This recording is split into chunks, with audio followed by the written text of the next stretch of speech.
Walk This Way by Aerosmith, potentially one of the most recognisable drum grooves of all time. So I'm going to tell you how to do it.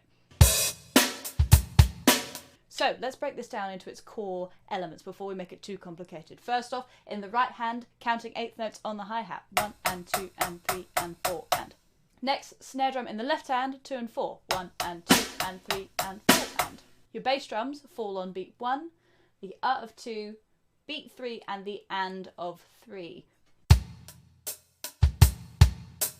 The one you might find tricky here is the of 2. If you've never done a 16th note pattern before, it might be a little bit of a fiddle. Just bear in mind that that bass drum is going to be falling in between your hi-hats. All the rest will be coming down with it.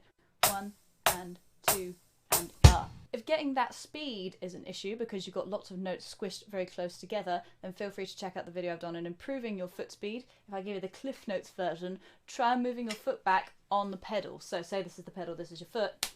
Move it back, lift your heel up, and use two parts of your foot to get two different notes. So you go more toes and then more the ball of your foot. Kind of like a slide, but I don't technically class it as a slide. Da-dum. And that is most of the groove.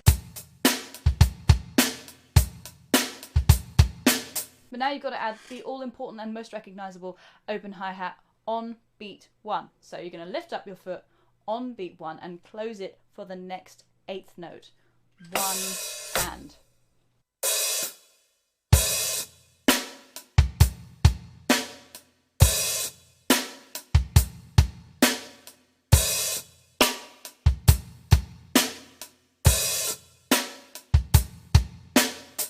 And there you have it. That's basically the whole song. Enjoy.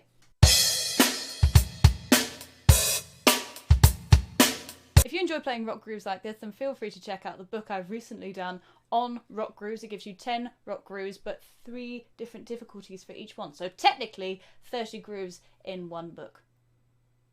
Sounds good, doesn't it? It's because it is. Check it out. The link is in my bio. Other than that, have a fantastic day and big love. Mwah.